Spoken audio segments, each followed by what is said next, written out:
It's been a month since I turned 30, and I got problems on problems on problems on problems on problems on problems. I solve them. I run through the money. The pressure be calling. Left on my blessings. I feel like I'm falling. The birdie is back. Tell me I'm garbage. I'm going through something. That's why I ain't calling. Phone and progression is all that I wanted. The phone and affection. I summon and dub it. Cause I got problems on problems on problems on problems on problems on problems. I solve them. I run through them. welcome back to another episode of the Problems on Problems podcast. I am your host, Mike Santi, and this week we're just talking about the growing pains of turning 30. I don't know.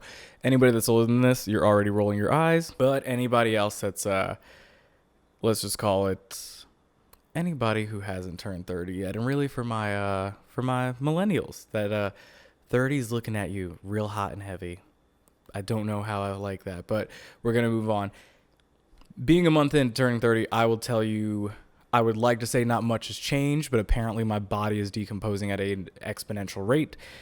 Really because of the fact that they don't really warn you that the mental and emotional toll that, or the things that are going to come with hangovers are real, and they get worse by the day. And it's just really like, listen, I enjoy a beverage here or there, I'm not a saint or anything like that, but I like the alcoholic beverage from time to time. And man, is that hangover not worth it anymore. I mean, granted, if you get a hangover, you probably overdid it, but also mind your business. And it's really just, oof, which is hilarious because later on in the summer, we're going to have another drunk answers, but more to come on that. But yeah, I'm almost at the point now where the fear of not being hungover, or not even the fear of being hungover, and the good feeling of waking up the next day not hungover far outweigh the feeling of being drunk. And I don't know if that's a life thing or maybe it's just a me thing, but there's only so much more of it I can take. Besides, I'd rather just pursue some herbal remedies. I'm not saying that out loud. And I get it. Your body starts to fall apart at 25, but this thing feels exponential where it's my joints have always sounded like the last 10 seconds of a microwave popcorn bag for a while. But this seems like it's just throughout the day now. It's not just in the morning when I wake up and I'm like, yo, do I need fish oil? Do I need glucosamine? What's happening with my joints? I really need somebody to let me know, because honestly, my body's getting really bad at processing toxins of all sorts. And I know you're probably thinking, Mike, don't take the toxins. And I'm saying I'm escaping from a long line of emotional trauma in which I'd rather deal with it through avoidance and not actually processing my emotions. That's not true, but yeah. And then on top of that, there's this ever-present piece of life that I forget almost every year, and I'm quickly reminded of when I get that little letter from my leasing office that it's time to go apartment shopping again. And I know what you're thinking. You're probably just like, Mike, why wouldn't you just pay the rent? And it's because in the beautiful city of Charlotte, there isn't such a thing as kind of fixed rent. And usually if it is, it's like you had to find a house or something like that. But there, at least in my experience, I haven't really found a lot of luck when it comes to long-term renting and really kind of just flat rent, where Charlotte being, I guess, one of the top 5 growing cities in the country, it's just getting worse and worse by the year, where market rate goes up ridiculously. And then if you do find a place in the city that's going to really just rent out to you with a promo that makes the apartment fall into your budget, you already know that at the end of that year, you're going to have to just hop to another place or pony up the money to pay market rate, even though it's astronomical.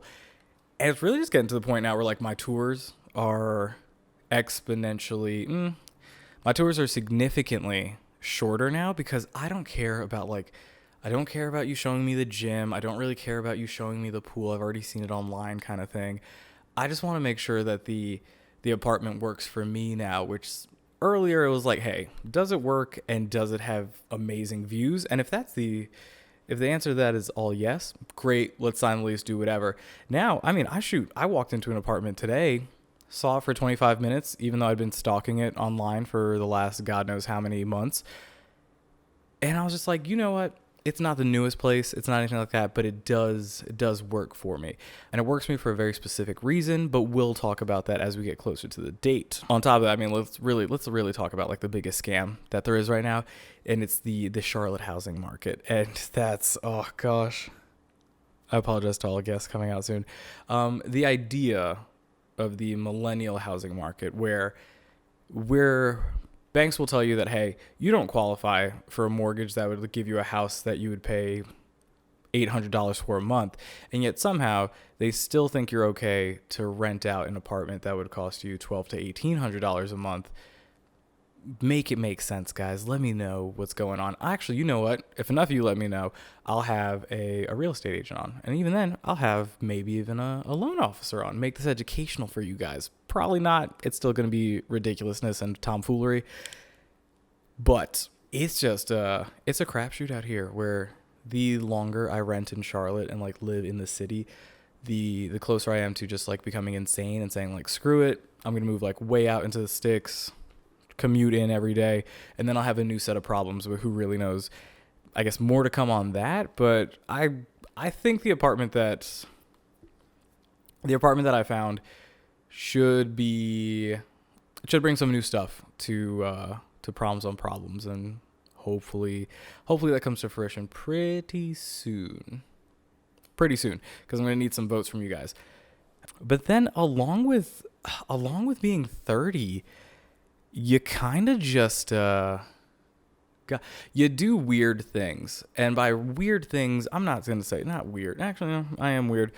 You do things like you go to Record Store Day, which for those of you that don't really know, Record Store Day is a company, but they actually have like a few days during the year that are actually known as quote unquote Record Store Day.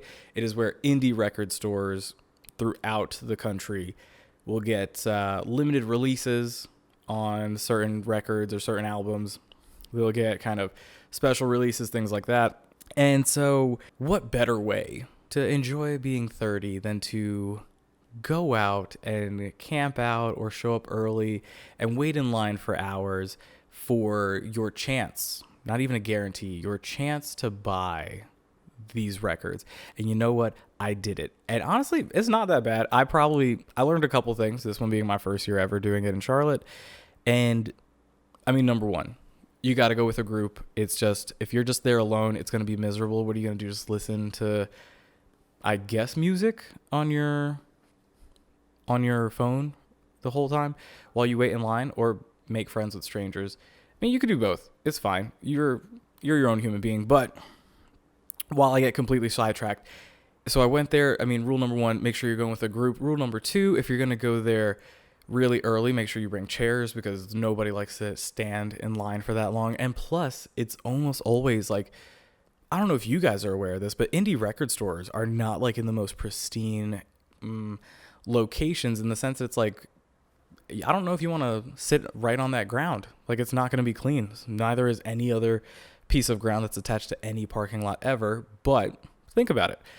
And so bring chairs. And the last part is really understand how much you want something, in the sense that you gotta at least draw the line where you're like, hey, I don't want to sit in line or stand in line for 3 hours for this one record, but I am willing to do it for 2 hours or for an hour and a half, and understand that I might not get it. Now, the heartbreaking part of this entire story is that my first experience with this, I'd gone through the website a couple times, and it was, I'm not gonna lie, nothing too crazy. It was pretty easy. I was a dumbass and didn't really understand the idea that it's like, hey, this store will have X amount of these copies that we're releasing nationwide, and then if you want to get it, you have to show up and wait your turn in line to potentially get it. It's hundreds of album titles.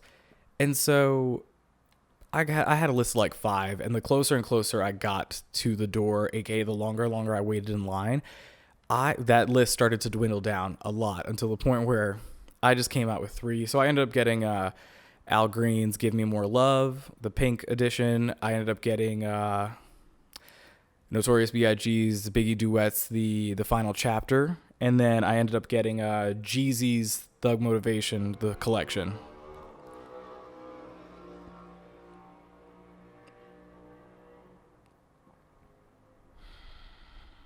And so it was like a win for me, first experience doing something like that. The heartbreaking part is that my buddy, good friend of mine, he just wanted one record, one album. And that's all he came there for. And he was the one that actually let me know about this. And so he picks me up at like 6:30 in the morning on a Saturday. We go to this record store. We wait in line for I think close to 2 hours. And I let him in first because he really wants this. Not I let him in first. We're waiting to get in. He goes in first. Like, he's been really just wanting. You would think that this wasn't happening anymore, but I guess not. But he really wanted this one album. He goes in first. He goes like beeline straight to where the album's going to be. And then I'm out there, just gently perusing through, like, oh, grab this one, look at it, do I like it, look at this one, so on and so forth. And there's no copies of the album he wants. And he asked one of the store people who were like super on top of it. So, I mean, on top of all this stuff, shout out to Lunchbox Records for putting on a phenomenal kind of flow to this. The hours that they put into making this a very smooth process, from controlling the line, the amount of people that came in and out of the store, keeping it pretty socially distanced and cleanly. Is cleanly a word? We're going to at least say clean. We're going to say clean. But yeah, they did an amazing job doing all of that and navigating all that. And then to take whatever was left over from the hours that they were doing in-person shopping to then flip that into an online inventory within half hour kind of thing. It was amazing and well done to you guys. And so my buddy asks one of the associates there, like, hey, do you guys have this album? I don't see it out here. He goes over and he's like, oh, that guy got the last copy. And when I say that guy, I really want you to think about this. It was a guy in a banana shirt, and not a banana costume, but it was a navy button down, whatever, short sleeve collared shirt that had bananas printed on it. And that would have been enough of an L to take. Add on to that literally the entire time we had to listen to this guy tell horrible stories to his friends that were a few groups ahead of us. And so it's almost like, to add insult to injury, to really rub salt in the wound, it was like the obnoxious guy that we were not a fan of got this last copy. And for that, I feel awful. I know it's not my fault, but it's like,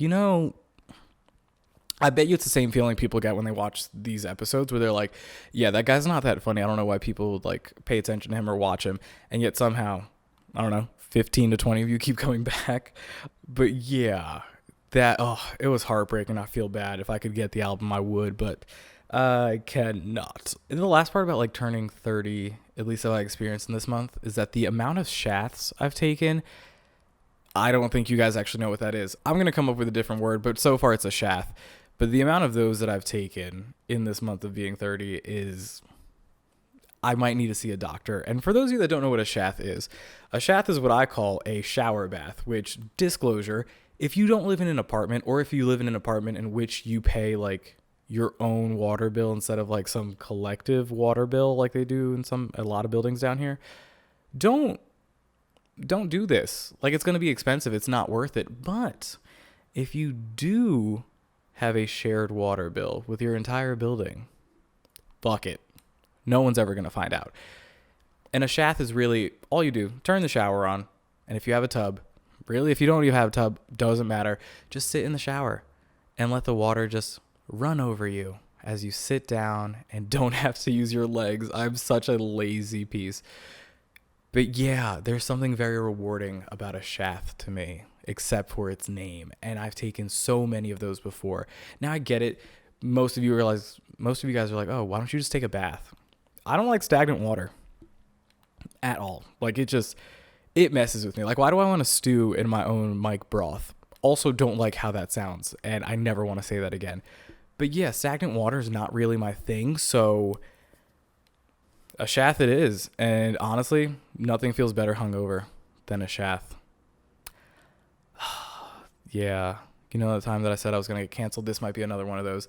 But think about it, Think about it, take it into consideration. But I know that, like, if this is like the first month of 30, I might not make it to 31. This shit is for the birds. It's too long. Like, let's just wrap this up at this point because, oof, you know what?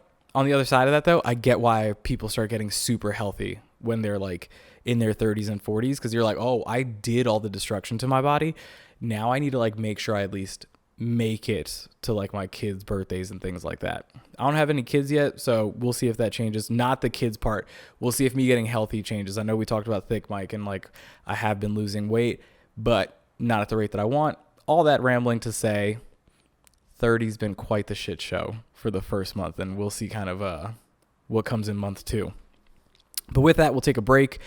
We'll get you guys kind of wrapped up with the last week we were clogging toilets. This week we're just giving up on stuff, and this one was kind of cool. But yeah, and then we'll pose you guys a new question, give you the wrap up, give you the follows, and send you on out your way. But we'll be right back. P.O.P. all the time.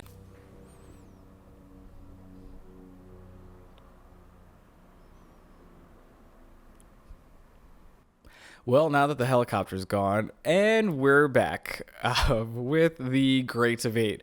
Last week, Jesus Christ, one of these days I'll get it right. Last episode, I asked you guys, which would you rather give up? Or, plainly, would you rather give up TV/streaming or music? And 67% of you said streaming and TV. And I would have to agree. So, kind of like I said last week, to me at least, if I'm going to spend my time consuming some kind of medium for entertainment purposes, it's definitely going to be music. I just think if you took the music out of like most streaming or most visual art platforms, there's something missing. There's something lacking. And I think it's just because music has that special ability to kind of invoke a lot of emotions in you and to really put you in different moods that I don't think visual media can do. And plus, I really just use the internet, and I get it's like, yes, the internet is where I stream and all that stuff, and I wouldn't be able to like watch series or whatever. But if I really think about it, I'd rather do music, listen to these vinyl records, and then more or less, if I wanted to go to a sporting event, go in person. So I'm not really missing that out. If anything, become more like ingrained in my local community for sports. But yeah, I'm going to pick that I'd rather give up TV and streaming because I don't know anymore now because that helicopter wants to do its thing. This week, though, we're back to the bullshit. We're back on my bullshit again. This week, I want to know, would you rather laugh every time you sneeze or cry every time you fart? I'm going to go ahead and say that I don't have an answer for this one yet because they are both hilarious to me. I think I know one is an easier answer, but I feel like at this point in time, you really just got to take into account like what the gases are in your body are doing. So are you sneezing, which is not really a gas? Well, I mean, we'll talk about that later. Are you sneezing in your body or sneezing in your body? Great. Are you sneezing? You farting? Which one do you want to deal with? If you're just a crier, cool. I know for me, I'm probably going to lean on the side of laughter. It's probably like less obvious that there's something wrong. But yeah, would you rather laugh every time you sneeze or cry every time you fart? And golly, if I did that, oh my God, I would cry almost every morning. You guys know too much about me now. But let me know in the polls. Let me know in the comments. We'll get to it next episode. And with that, we move on to the Friday follows. This week, plain and simple, we are trying to grow communities. We are trying to grow support. And the first one is Charlotte Creators, a hub for Charlotte creatives, artists, musicians, producers, people of all creative abilities, talents. It's amazing. They have meetups that will continue going. Today was one of theirs. And so if you're a creative in Charlotte, like I talked about in last week's episode, where we basically, Mike only exists because I wanted to highlight Charlotte talent, and this definitely is another area and platform to do so. So go follow them at Charlotte Creators. On top of that, you need to go follow Charlotte Black Owned. They are a hub that highlights and supports Charlotte-owned businesses, Charlotte Black-owned businesses, and restaurants. Make sure you go follow them on Instagram to get all the know on anything Charlotte Black-owned. Support the community, grow the community. But yeah, guys, listen, this might be a short episode this week. I don't even know, honestly, about time-wise, because But don't forget to like, comment, subscribe, all that jazz on the Problems on Problems YouTube channel. Don't forget to listen to us on Apple Music. That's not true. On Amazon Music, Apple Podcasts, and Spotify, and wherever else podcasts are found. Don't forget to follow us at Problems on Problems Podcast on Instagram, at Problems_pod on Twitter. And follow your boy. Hit that follow up there. Come follow me at MikeSanty18 on all social media. But like I always say, guys, if it's not a good time, hope it's a good story, and I will see you next week. Told him slide, no electric.